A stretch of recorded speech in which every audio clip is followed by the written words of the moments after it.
안녕하세요. 첫 사연을 보내게 된 30대 여자입니다. 한 사람을 있는 모습 그대로 받아들이는 게 얼마나 어려운 일일까요? 그 사람이 어떤 사람이든 그 모습 그대로 그 사람을 사랑하는 일 말입니다. 특히나 배우자를 제외한 가족은 내가 선택을 할 수도 없고 흔히 가족이니까 라는 말로 상대의 그 어떤 모습도 받아들여야 한다는 압박감이 있는 것 같아요. 하지만 오히려 가족이기에 받아들일 수 없고 또 용서할 수 없는 일이 생기기도 하죠. 제 사연은 가족이기에 이를 악물고 참았다가 가족으로서 더 이상 참을 수 없어 뒤돌아선 제 남편에 대한 사연이기도 합니다. 저와 남편은 친구의 소개로 만나게 됐어요. 그 당시 저는 하드웨어를 개발하는 회사에서 시스템 관리자로 5년 동안 근무하며 20대 후반을 향해 달려가는 중이었죠. 친구가 30 되기 전에 불장난이라도 해봐야 하는 거 아니냐고 소개시켜 줄 테니까 원하는 타입을 말해보라고 하더군요. 그때 제가 뭐라고 대답했는지 예상이 가시나요? 저는 다른 건 모르겠고 심심한 사람이면 좋겠다고 했습니다. 사람들은 심심한 성격을 과소평가하는데 사람 성격이 심심하면 그거대로 묻어나고 안정적일 확률이 높다고 생각을 했거든요. 저는 제가 오히려 불이 잘 붙는 성격이라서 그 성격을 옆에서 중화시켜줄 슴슴한 성격의 남자를 원했어요. 그랬더니 친구는 진짜 어렸을 때 공부만 해서 애가 놀 줄도 모르고 사회인 돼서는 이제 일하느라 인생을 제대로 즐길 줄도 모르는 친구가 있다며 제 남편을 소개시켜 준 거죠.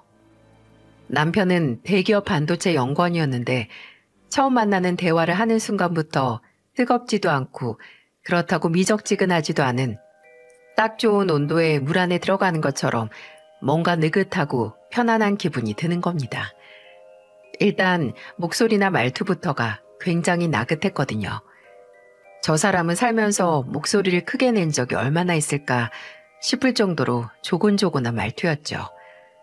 제가 기분이 좋은 날이면 바로 제가 평소에 좋아하는 샴페인을 사서 기분 좋게 마시자고 했고 기분이 안 좋은 날이면 제 단골집인 매운 국발 닭발집에서 닭발을 2인분 포장을 해서 본인 자취방으로 저를 초대했어요. 심지어 남편은 매운 걸 못 먹는 사람인데도 말이죠. 그리고 제가 좀 우울한 날이면 아예 극도의 슬픔을 느껴 그 우울감을 눈물로 싹 씻어내릴 수 있게 제 곁에서 눈물을 짜낼 수 있는 영화 몇 편씩을 함께 봐주기도 했습니다. 이렇게 연애하는 동안 제가 말하지 않아도 누구보다 제 상태를 먼저 파악하는 남편에게 한 번은 이런 말을 했었어요. 가만 보면 윤호 씨는 내 눈치를 보는 게 아닌가 싶어서 걱정이 돼. 이렇게까지 안 해도 되는데. 그랬더니 남편은 좀 어리둥절한 표정으로 대답했어요. 내가 눈치 보는 것처럼 보여? 전혀 아닌데. 난 그냥 희서가 기분이 좋으면 나도 좋고 희서가 슬프면 나도 슬프니까 같이 그 슬픔과 기쁨을 나누는 건데? 뭐 눈치 보고 행동한다고 생각할 수도 있지만 난 전혀 아니야. 그냥 나도 내가 하고 싶은 거 하는 거야. 이 대화를 나눴을 때가 연애를 한 지 1년 반 정도 됐을 텐데 저는 이때 남편과의 결혼을 다짐했습니다. 그저 연애 상대로서 적당히 맞춰준 게 아닌 저와 정서와 감정을 공유하고 있다는 걸 알려주는 남편의 말에 내가 어떤 상태이든 나를 자기 자신처럼 온전히 받아들이는 사람이라면 평생을 함께 살 수 있을 것 같았거든요. 그렇게 저희는 얼마 안 가 결혼을 약속했고 다음해 봄 결혼을 하게 됐습니다. 사실 결혼 전부터 남편의 집이 경제적으로 넉넉하지 않다는 건 대충 눈치를 채고 있었어요. 남편은 원룸에서 자취를 하고 있었는데 대기업 연구원 연봉으로 오래된 오피스텔 원룸에 산다는 것도 좀 의아했고 또 종종 집안 얘기를 하는 걸 들으면 집에 문제가 생겼을 때 가족이 찾는 건 나라는 식의 얘기를 많이 했거든요. 또 종종 남편이 본인의 동생과 전화를 할 때면 돈 이야기를 하는 것 같기도 했습니다. 그리고 정식으로 결혼 이야기가 오고 가고 시댁에 인사를 드리러 간 날, 시댁은 20평대의 낡은 빌라였는데 그때가 겨울이었거든요.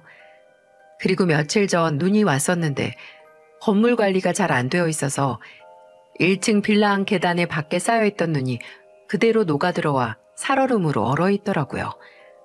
그래서 그런지 건물 입구에 들어서자마자 축축한 곰팡이 냄새가 나기도 했고요. 집안도 건물 외부와 크게 다르지 않았습니다. 시댁의 형편이나 이 좁은 집에 남편이 대학을 졸업하기까지 시부모님과 남편, 시동생이 함께 살았다는 건 그리 놀랍지 않았어요. 집마다 저마다의 사정이 있는 법이니까요. 어차피 결혼할 때 시댁에 뭘 바라던 것도 아니고 그저 집에서 크게 지원받지 못하고 명문대에 들어가 대기업 입사를 한 남편이 새삼 대단하게 느껴졌을 뿐이었어요. 다른 걸 다 떠나 저를 놀라게 한 건 시어머니가 제게 가루도 다 녹지 않은 인스턴트 커피를 밀어주며 했던 그 말이었어요. 봐서 알겠지만 우리한테 결혼할 때 지원 바라면 안 돼. 이 양반 철물점에서 버는 돈으로 생활비나 나중에 우리 노후자금 모으기도 빠듯하니까 그냥 대기업 다니는 남편감 공짜로 얻어간다고 생각해. 어? 너도 손해보는 장사 아니야.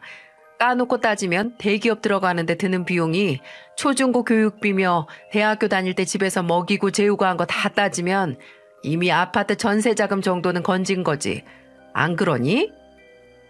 사람 말이 아다르고 어다르잖아요.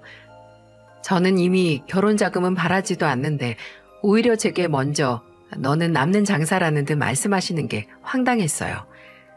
아니 그렇게 보면 저도 중학교 때 어머니가 돌아가신 후에 아버지께서 혼자 금이야 오기야 저랑 제 동생 키우시느라 얼마나 고생을 하셨는데요. 남편을 키우는 데는 뭐 금값이 들었고 아버지께서 절 키우는 데는 뭐 똥값이 든 건가요? 또 시어머니께서 마치 본인이 시아버지께서 철물점을 하시며 버는 돈을 알뜰살뜰 절약하는 것처럼 말씀하셨는데 저는 이미 시어머니의 평소 씀씀이를 알고 있었거든요. 시어머니께서 나가는 모임만 3개가 넘어서 종종 남편에게 회비며 단체 여행 비용을 보내달라 연락을 하시는 걸 옆에서 들은 적이 있었어요.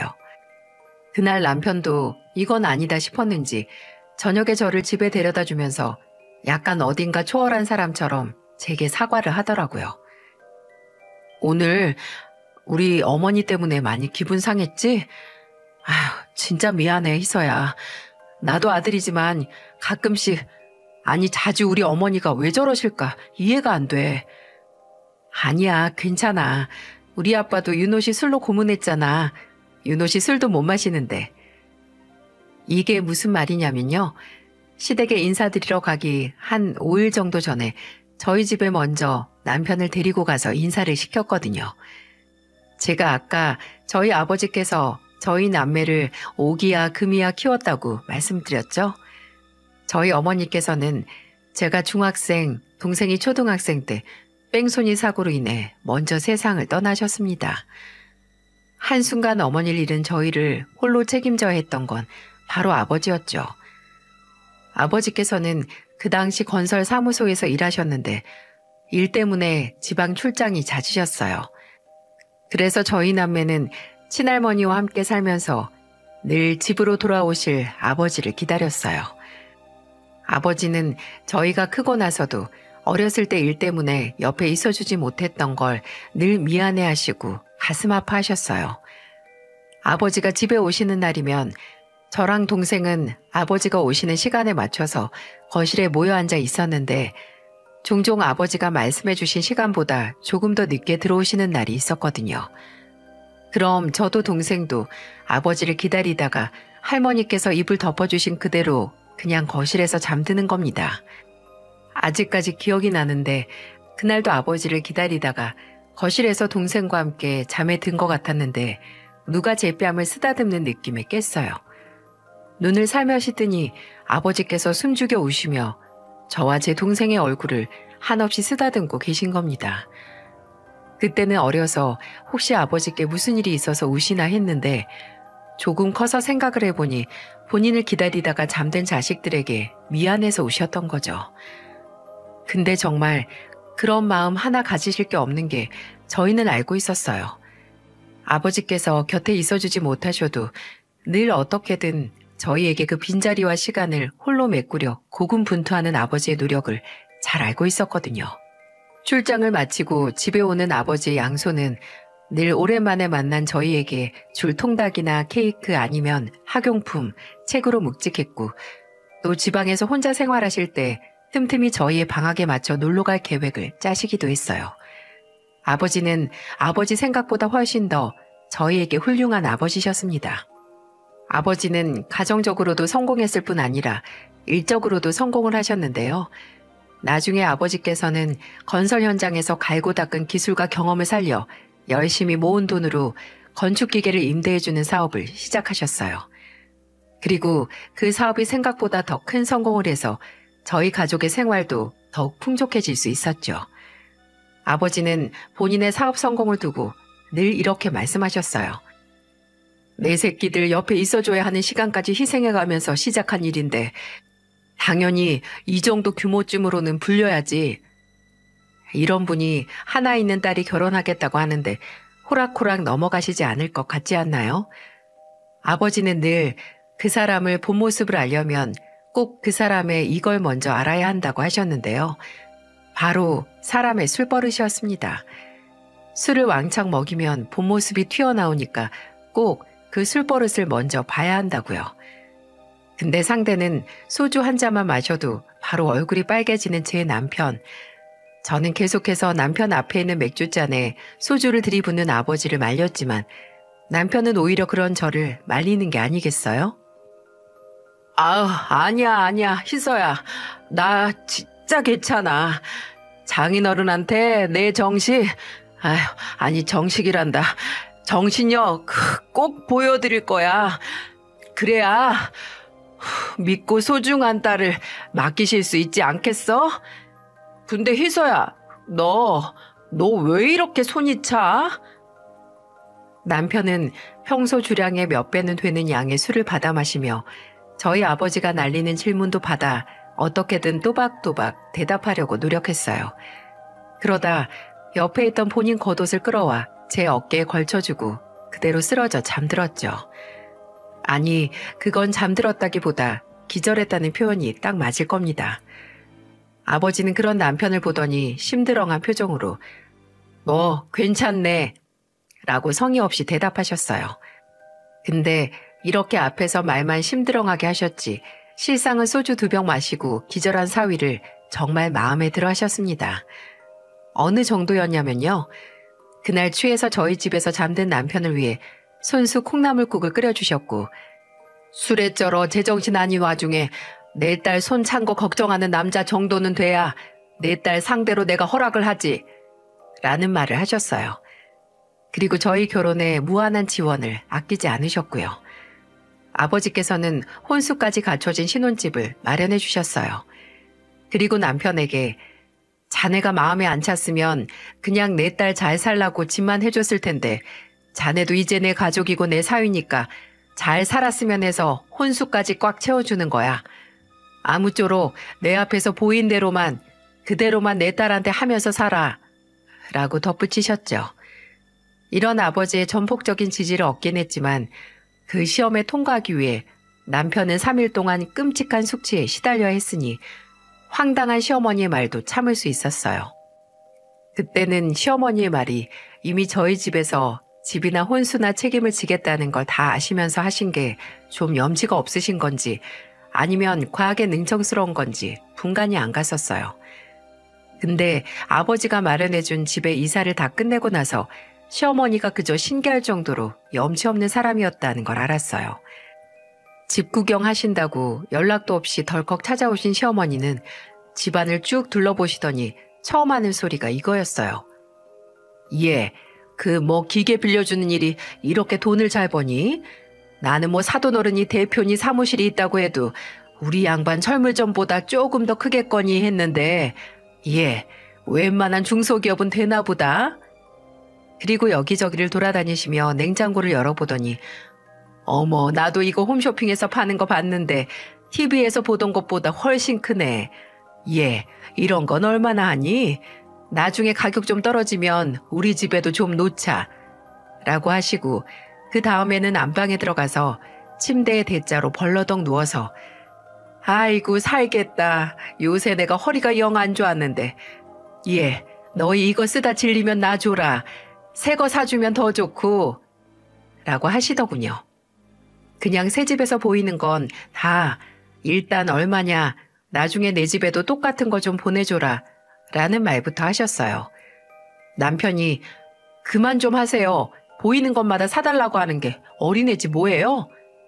라고 하지 않았다면 아예 나 좀 이 집에 들어와서 같이 살면 안 되냐 라고 할 기세였네요. 근데 어린애도 안 할 행동을 하는 시어머니만 제 속을 답답하게 한 게 아닙니다. 시동생의 존재도 만만치 않았어요.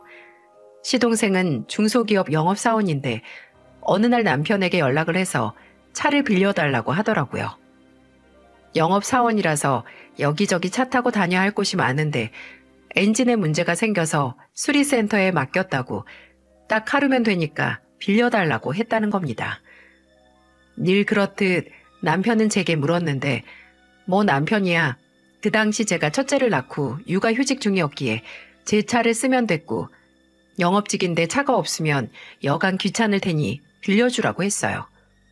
근데 제가 너무 순진했던 거죠. 차를 빌려가기로 하고 나서 이틀이 지나도 시동생이 차를 안 가지고 오는 겁니다.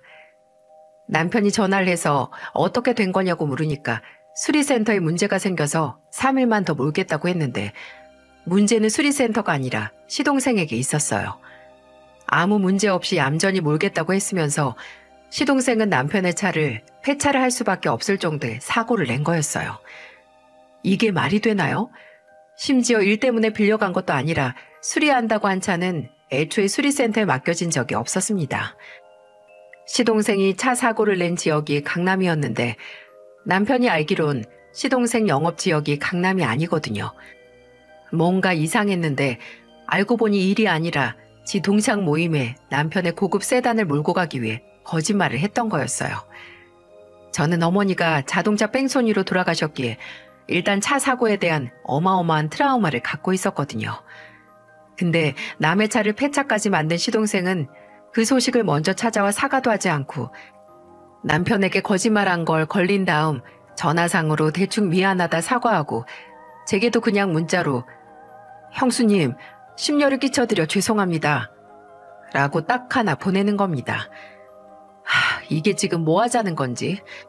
사고가 났으면 사람만 안 다쳤으면 돼요. 되는데 남의 차를 폐차시켜놓고 거짓말까지 하는 그 심보가 너무 꼴 같지 않지 않나요? 저는 남편에게 말했어요. 시동생에게 당장 직접 와서 사과하라고 하라고요. 이거 이대로 넘어가면 나중에 또 우리 거 가져가서 당연하게 쓰고 망가뜨리고 이럴 거라고. 아예 다리 뻗을 자리를 주지 않아야 한다고 했어요. 남편도 제 말이 맞다고 생각을 했는지 바로 시동생에게 전화를 해서 말했습니다. 야, 넌 어떻게 거짓말까지 해서 차 가지고 나가서 사고 친 거면서 찾아와서 사과도 안 하냐? 나도 내 형수도 네 벌이 아니까 당장 물어내라고는 안 하는데 너 제대로 사과 안 하면 지금처럼 네 사정 안 봐줄 테니까 그렇게 알아.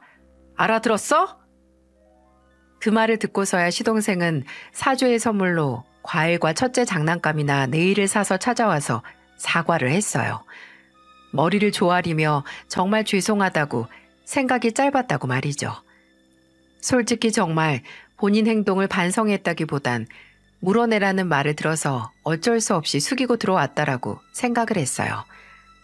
그래도 앞으로 이런 일이 생기면 저나 남편이 호락호락하게 넘어가지 않을 테니 조심하라는 경고는 된 것 같아서 다행이었네요.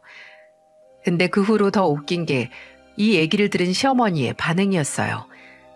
시어머니는 저나 남편에게 원래 세상은 있는 사람들이 없는 사람을 도우면서 돌아가는 거야. 근데 뭐 준호개를 따로 집으로 오게 해서 사과까지 받아? 라고 말씀하시는 거예요.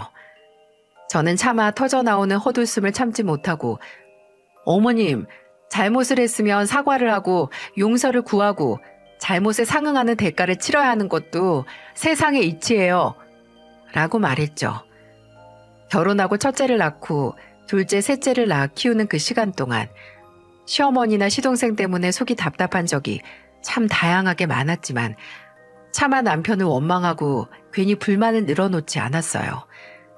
남편도 제가 시어머니나 시동생 때문에 많이 참고 있다는 걸 누구보다 잘 알았고 또 그런 만큼 저나 저희 가족에게 정말 잘했거든요.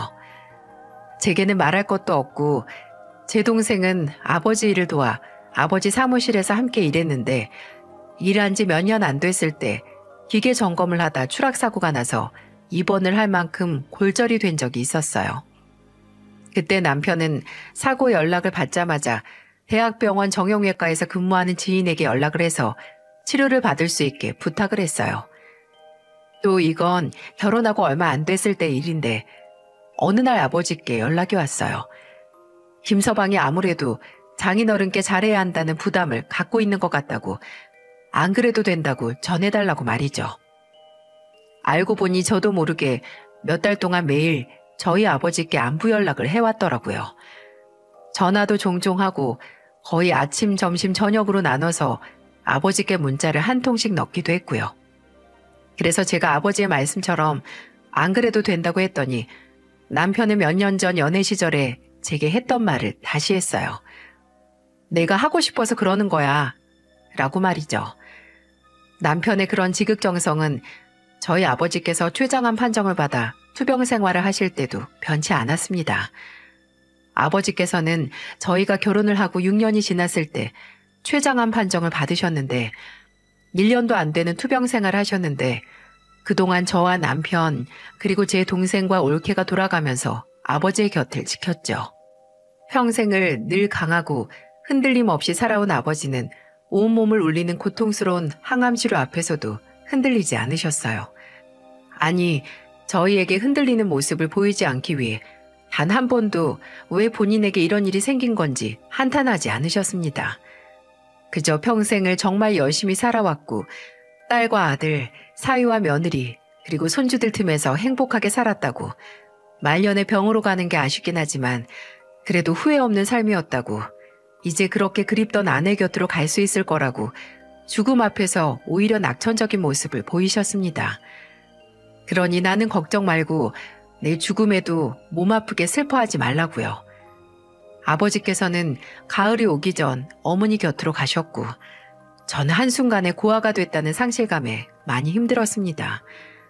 아버지의 장례식에서 2번을 쓰러져 실려갈 정도로 제정신이 아니었어요. 아마 이미 하늘에 계신 아버지께서 보셨더라면 많이 속상해 하셨을 때죠. 근데 그렇게 정신이 하나 없는 순간에도 어처구니 없는 광경은 눈에 들어오더라고요.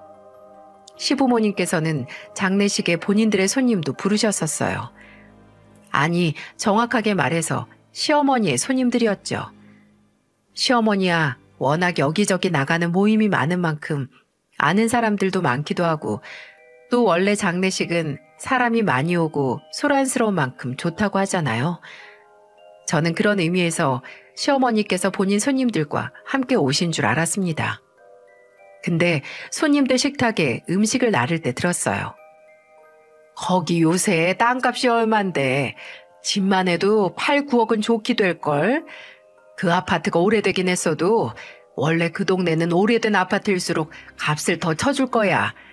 거기다 그 임대인지 뭔지 그 회사 자산까지 하면 아유 그게 다 내 며느리 거란 말이지. 저희 아버지의 장례식에 사람들 다 불러놓고 아버지의 유산에 대해 계산기를 두들기며 으스대고 있는 시어머니. 그 순간 짜증이 벌컥 나서 저희 아버지의 재산에 대해 입을 대는 인간들 앞에 펄펄 끓는 육개장을 쏟아버리고 싶었어요. 진짜 소름 끼치는 게 시어머니께서 얼추 계산한 금액이 정말 저희 아버지의 재산에 가깝다는 겁니다. 저희 아버지의 회사 자산이나 살던 집, 그리고 나머지 재산까지 얼추 합하면 약 20억 가까이 됐어요. 근데 그것도 얼추 예상한 거고 회사는 아버지를 도와 일하던 동생이 책임질 거고 아버지의 변호사와 동생과 상의를 해서 제가 받게 될 재산이 20억은 아니었다는 거죠. 근데 사람들 앞에서 그 돈이 모두 내 며느리 거라고 말하는 시어머니가 참 한심했습니다. 나중에 남편이 다가가서 시어머니께 장례식장에서 돈 얘기하지 말라는 핀잔을 듣고 멈췄지만 시어머니께서 계속 말을 했다면 아버지 장례식장에서 추태를 보일 뻔했네요. 시어머니의 엄치 없고 뻔뻔하고 다소 천박하기까지 한 행동은 전혀 바뀌지 않았지만 그렇다고 제가 남편에게 그것에 대해 불만을 할 수도 없는 이유가 하나 있었는데요. 남편은 시어머니께서 그런 행동을 하거나 발언을 하면 저보다도 더 지친 표정이 돼서 아주 치를 떨었어요. 근데 그럴 수밖에 없는 게 남편은 저보다도 훨씬 더 먼저 시어머니를 참고 견디며 살았던 거잖아요. 그러니 이제 나이 40에 지칠 수밖에요. 그래도 어머니라고 가족이라고 참고 견디던 게 점점 한계치에 다다르고 있었던 겁니다. 그리고 그건 저희 아버지께서 돌아가신 후 1년이 넘어갔을 때 천천히 그 끝을 향해 다다르고 있었어요. 시동생이 남편에게 이상한 카톡을 보냈어요. 그날은 저희 집에서 제 동생하고 올케하고 식사를 하기로 한 날이었거든요. 근데 막 식사를 시작하기 전에 남편이 갑자기 휴대폰을 보더니 "이게 뭐야?" 라고 하는 겁니다. 제가 뭐지 싶어서 남편에게 다가가 남편 손에 들린 휴대폰을 봤는데 참, 그건 시동생이 보낸 카톡이었는데 사진이었고 사진 속에는 응급실로 보이는 곳 침대 위에 시어머니가 누워서 한쪽 팔을 들어 얼굴을 가리고 있는 그런 사진이었어요. 남편은 심각한 얼굴로 그 사진을 들여다보다가 바로 시동생에게 전화를 걸었어요. 근데 시동생이 전화를 받고 하는 소리가 충격적이었습니다. 시어머니가 응급실에 간 이유가 바로 시아버지 때문이라는 거였어요. 남편이 자세하게 말해보라고 해도 그냥 "아버지가 엄마를 때렸다고" 라고 하며 병원 주소만 부르더군요. 남편이 "아버지는?" 이라고 물으니 시동생은 성의 없이 "몰라, 집에 있겠지. 형은 엄마가 걱정도 안 돼?" 라고 소리만 버럭 지르는 겁니다. 남편은 일단 가봐야겠으니 저와 동생 내외는 식사를 하고 있으라고 했는데 아무래도 남편만 보내면 안 될 것 같아서 동생에게 부탁을 해서 잠시 집에서 애들을 봐달라고 했어요. 차를 타고 출발했는데 남편이 차를 몰고 간 곳은 시어머니가 계신 병원이 아니라 시아버지가 계신 시댁이었어요.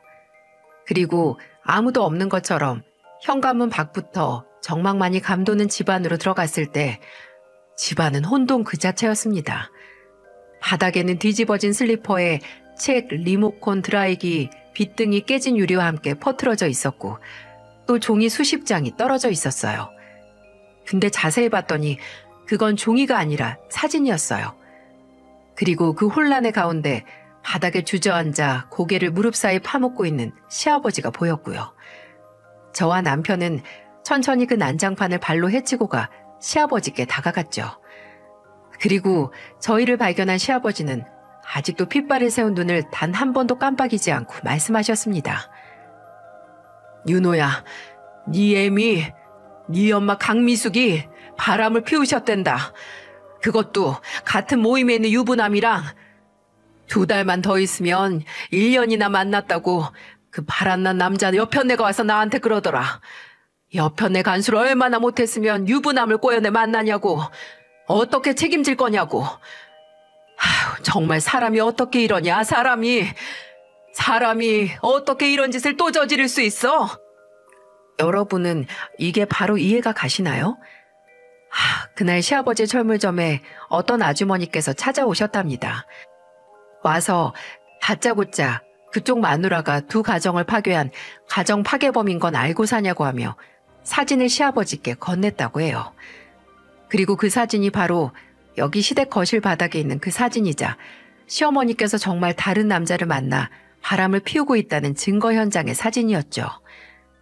미리 둘의 관계를 눈치챈 시어머니 불륜 상대 아내는 심부름센터에 의뢰를 해서 불륜 현장을 잡아 증거 사진을 찍었고 그 아내는 시아버지께 와서 폭로를 한 겁니다.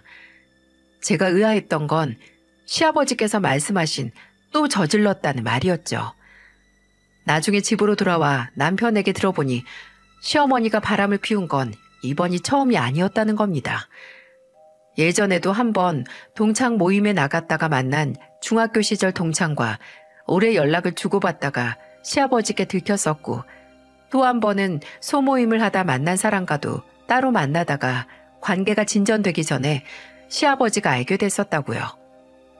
걸릴 때마다 시어머니는 울며 불며 사과를 했었고 시아버지께서도 그 말을 매번 믿어오시다 삼진 아웃되는 이번 사건이 터져 집이 난장판이 되도록 폭발하신 겁니다. 남편은 또다시 당한 배신감에 부들부들 떠는 시아버지를 진정시켰고 저는 혹시 발이 다칠까 걱정이 돼서 베란다에서 빗자루를 들고 와 바닥부터 청소를 했어요. 그런데 바닥에 떨어진 사진들 중 시어머니의 불륜상대 얼굴이 너무나 낯익은 겁니다. 제가 원래 사람 얼굴을 잘 안 잊는 편인데 그 사진을 봤을 때는 도저히 안 믿겨서 2번, 3번 생각했어요. 시어머니와 나란히 팔짱을 끼고 있는 그 남자는 저희 아버지 장례식에서 시어머니 옆에 앉아 아버지 재산에 대한 자랑을 듣던 그 손님들 중 하나였던 겁니다. 와, 그 둘의 관계가 언제부터 지저분해졌는지 모르지만 아니 의도가 너무 빤하잖아요. 이 불륜 상대는 시어머니 며느리 돈 자랑을 들었고 또 시어머니는 이런 말 하면 안 되지만 누가 본인의 가정까지 버려가며 만날 정도로 내적으로나 외적으로 매력적인 사람이 아니었어요. 죄송하지만 이게 사실이었네요. 아무래도 이 만남은 여러모로 찜찜한데 시어머니는 시아버지에게 머리채가 붙들려 내쳐지기 직전까지 이혼해, 이혼. 나도 더 이상 고물로 돈 벌어먹는 인간이랑 안 살고 싶으니까 이혼하자고. 라고 소리를 질러 시아버지 속에서 피가 나게 했다고 합니다. 바람둥이는 태어나기 전부터 뼈에 그 기질을 새기고 나온다던데 아마 시어머니가 그랬던 건 아닐까 싶어요. 2분은 결국 이혼을 하셨어요. 아니, 당연히 이혼을 하셨죠. 시아버지는 더 이상 시어머니의 답도 없는 성격을 감당하실 수 없었고 시어머니는 어차피 만나는 남자가 있고 그 남자도 날 위해 이혼한다더라 하면서 도리어 당당하게 나왔습니다. 이혼은 이 사태를 만든 단 한 명인 시어머니를 제외하고 모두의 가슴에 상처를 낸 꼴이었어요. 그래도 시아버지는 시어머니와 아예 법적으로 남남이 돼서 벗어날 수야 있었지만 문제는 남편이었습니다. 남편은 다시 한번 본인의 어머니란 사람에게 크게 실망을 했지만 부모님이 이혼을 했어도 부모 자식 사이가 달라지는 건 아니잖아요. 시어머니가 시아버지와 이혼 후 마찬가지로 원래 아내와 이혼한 그 불륜 상대와 아예 함께 살기 시작하면서 남편은 일방적으로 시어머니의 연락을 받지 않았습니다. 도무지 이제 어머니 얼굴 볼 엄두가 안 난다고 하더라고요. 그 마음이 너무 이해가 되는데 동시에 시어머니는 매일같이 제게 연락을 해서 왜 윤호가 전화를 안 받냐, 무슨 일 있냐 물으시는데 제가 뭐라고 말할 수 있겠어요? 어머님, 아무래도 이 사람도 부모님이 이혼한 건데 혼란스러울 수도 있고 생각을 정리할 시간이 필요하겠죠. 그러니까 좀 내버려 둬보세요. 지가 무슨 어린애야 뭐야? 다 커서 애가 셋인 녀석이 뭐가 혼란스럽고 큰일이라고 이 유난이래? 그때 너무나 무신경하고 이번 일에 있어서 본인 잘못을 고려 못하는 건지 안 하는 건지 싶은 뻔뻔한 말에 치가 떨렸어요. 정말 시어머니는 남편의 마음을 애초에 고려조차 못했던 걸까요? 아니면 성가시고 귀찮아서 헤아릴 생각을 안 했던 걸까요? 저는 어머니에게 이해받지 못하는 남편이 안쓰럽고 그런 시어머니에게 화가 나서 말했습니다. 어머님, 제가 이런 말까지는 너무 노골적이라서 안 드리려고 했는데 정말 너무 이기적이시네요. 뭐? 야, 너 지금 나한테 뭐라고 했냐? 뭐? 이기적? 생각해보세요. 어머님하고 아버님 그냥 이혼하신 게 아니라 어머님께서 아버님 배신하고 다른 남자 만나서 그 이유로 이혼하신 거잖아요. 근데 어떻게 자식인 남편이 어머님한테 예전처럼 담담하게 대할 수 있겠어요? 내가 지를 배신했어? 배신을 했어도 지 애비를 배신한 거지. 남편 입장에서는 본인 아버지를 배신해서 화가 날 수도 있죠. 그리고 왜 어머님이 아버님만 배신한 거예요? 가족을 속이고 가정이 깨질 거라는 걸 알았음에도 그 남자를 만난 건 당연히 가족인 남편을 배신한 거나 마찬가지죠. 어떻게 이걸 이렇게 일일이 다 설명을 해드려야 하는지. 어머님도 누군가의 자식이셨잖아요. 만약 어머님 부모님께 이런 일이 일어났다면 어머님은 아무렇지 않게 부모님을 만날 수 있으셨을 것 같아요? 어머님이 잘못을 하셨으면 주변 사람들을 원래 모습으로 돌아오라고 닥달할 게 아니라 좀 기다릴 줄도 아셔야 해요.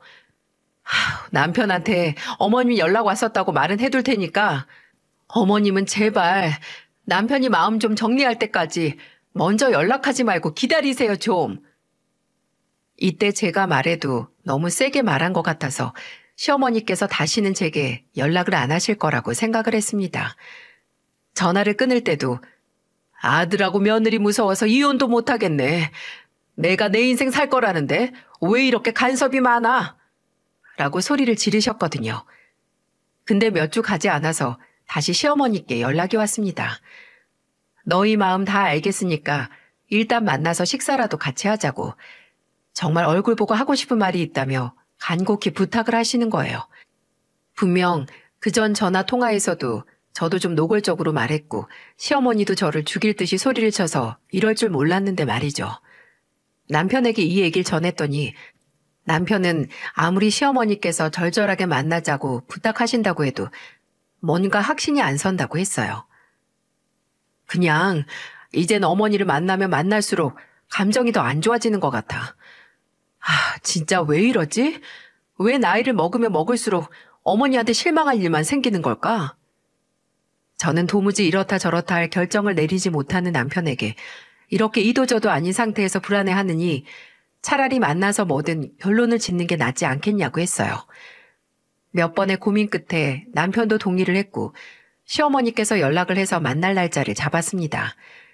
시어머니는 밖에서 말고 집에서 보자고 하셨고 지금 그 남자 사는 집은 이전 집보다 더 좁으니까 본인이 저희 집으로 오겠다고 하셨죠.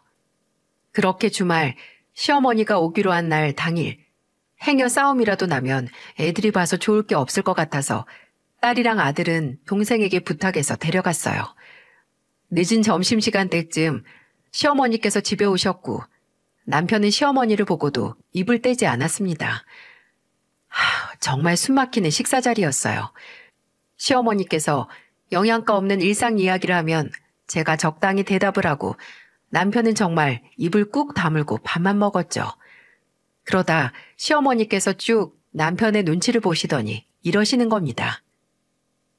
윤호야, 이 엄마가 많이 밉지? 원망스럽고.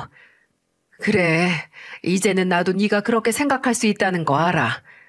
하지만 엄마도 원하는 대로 좀 하고 살아야지. 인생이 얼마나 짧은데 계속해서 괜한 죄책감 때문에 네 아버지한테 목매어서 있을 수 없잖아. 죄책감이요?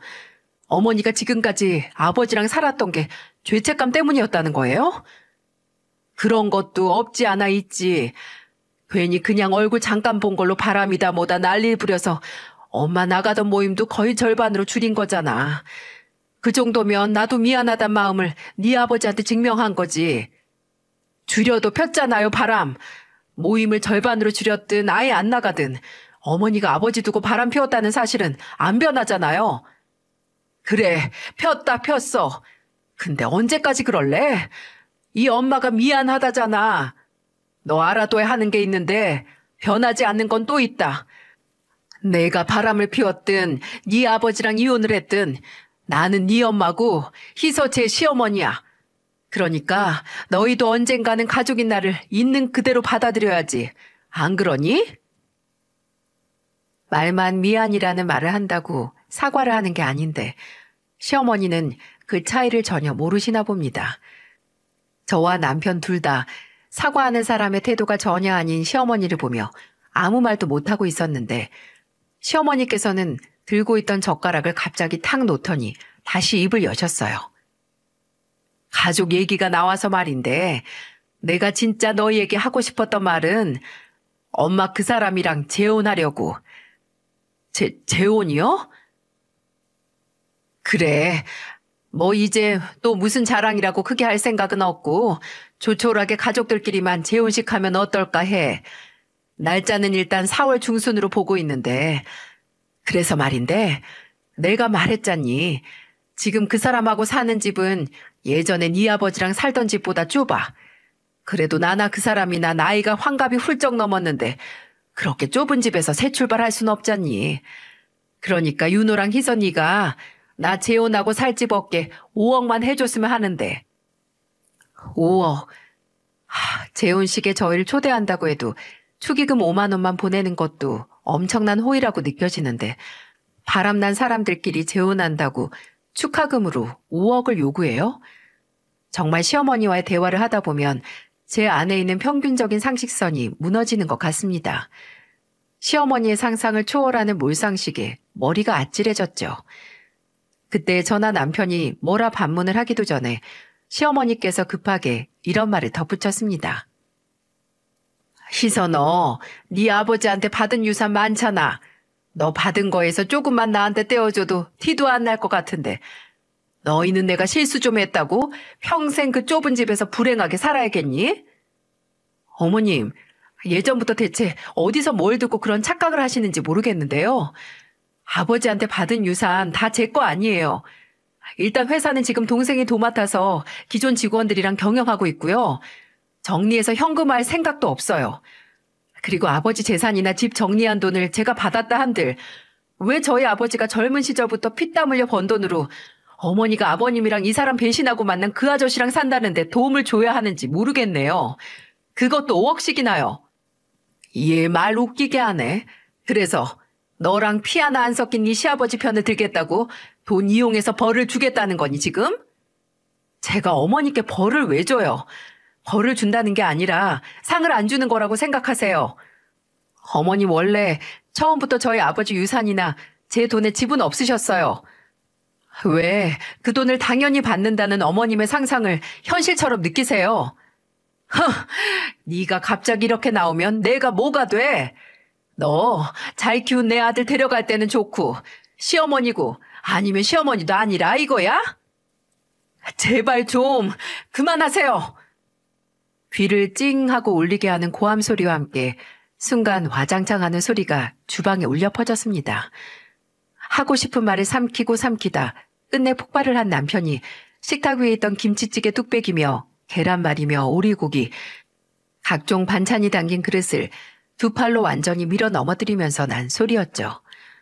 그 소리에 놀라고 흉흉하게 빛나는 남편의 안색도 걱정이 됐습니다. 하지만 제 걱정과는 다르게 남편은 있는 힘을 쥐어짜 본인의 마음을 전달하기 시작했어요. 대체 어디까지 가실 거예요? 어디까지? 저는 지금까지 나이 들면서 어머니한테 실망스러운 모습을 봤어도 그래도 우리 어머니니까 내 가족이니까라고 어떻게든 어머니를 온전히 받아들이려고 했어요. 근데 그럼 어머니도 최소한 자식들한테 창피한 꼴 안 보여주려고 노력은 하셔야 하는 거 아니에요? 어떻게 날이 갈수록 어머니 같은 사람한테서 태어났다는 사실까지 창피하게 만드시냐고요? 뭐라고? 윤호 너 정말? 어머니, 저는 이제 더 이상 못하겠어요. 더 이상 어머니를 원망하고 싶지도 않고 미워하고 싶지도 않고 희망도 갖고 싶지 않아요. 그러니까 이걸로 끝내요.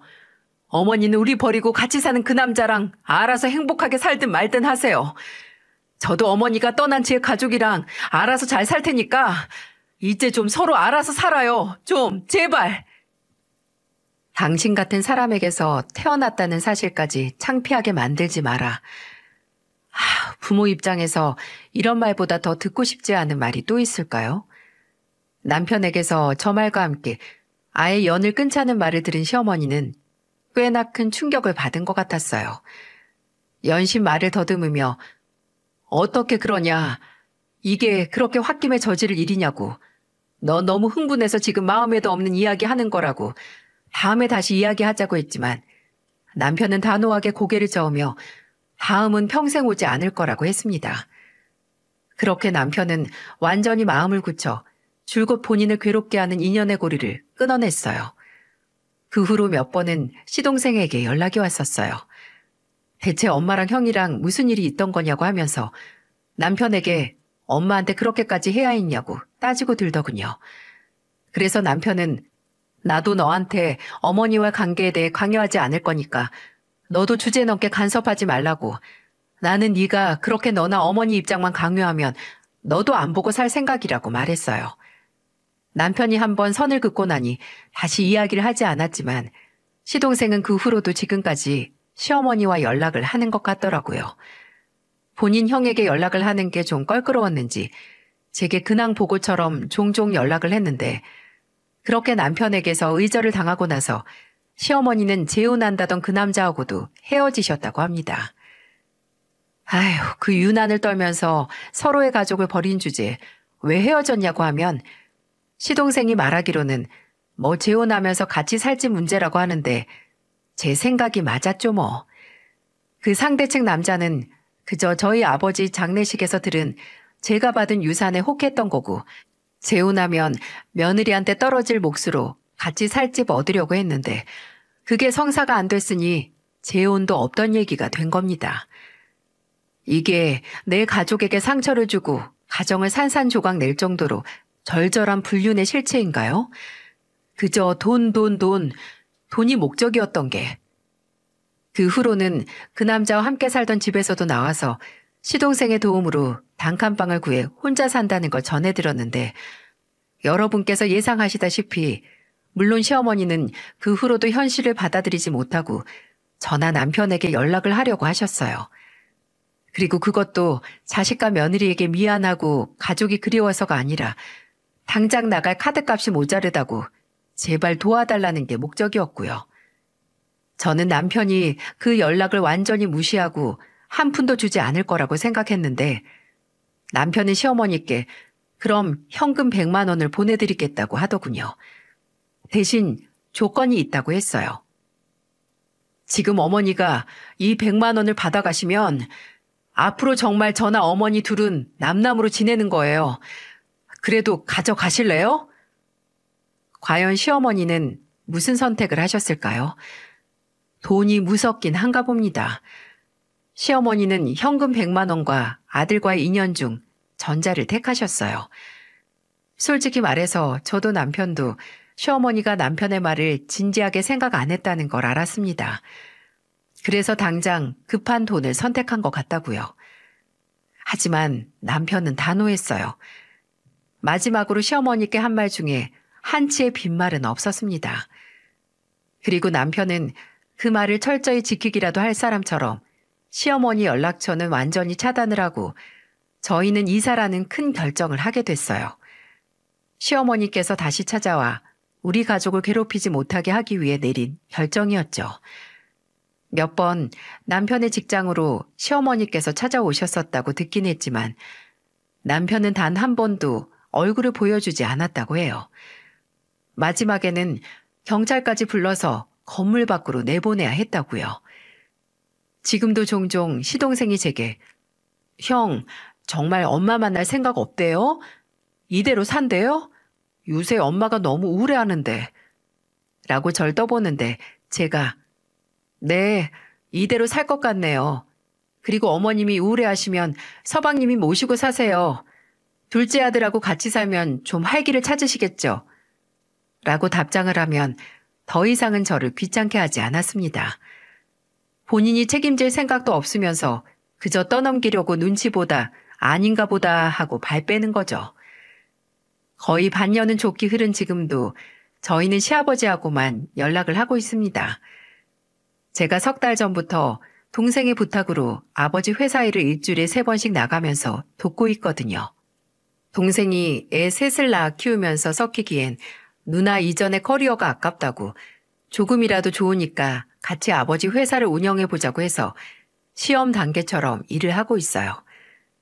그리고 제가 회사에 나갈 때마다 시아버지께서 본인 철물점 문도 걸어 잠그시고 저희 집으로 오셔서 애들을 봐주고 계시죠. 요즘 저희 시아버지의 취미는 유튜브로 간단한 요리 동영상을 보며 손주들에게 간식이나 점심 식사를 챙겨주는 거예요. 이혼 전에는 좀 차분하고 무뚝뚝하던 시아버지께서 이혼이라는 큰 고비를 넘기고 나서는 좀 부드럽고 여유가 생긴 것 같은 모습에 오히려 이혼이 재혼을 하고 싶었던 시어머니보다 시아버지께 더 필요한 게 아니었나 하는 생각이 들었습니다. 사연의 제일 서두에 가족은 선택할 수 없으니 온전히 받아들이는 노력을 할 수밖에 없다고 말했었고 또 제가 늘 사연 튜브를 들으면서 하는 생각이 세상에 가장 중요하기도 하고 또 어려운 일이 바로 좋은 가족을 만나는 게 아닐까 했거든요.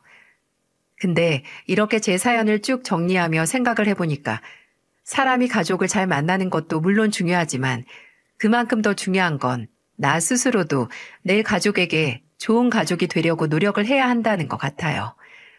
이게 수많은 사람들의 마음속에서 지켜진다면 좋은 가족을 만나는 게 어렵다는 생각은 자연스럽게 줄어들지 않을까 합니다. 이야기를 들어주신 모든 분들께 제 이야기가 끝날 때까지 저와 함께 해주셔서 참 감사드린다는 말씀 전하고 싶습니다.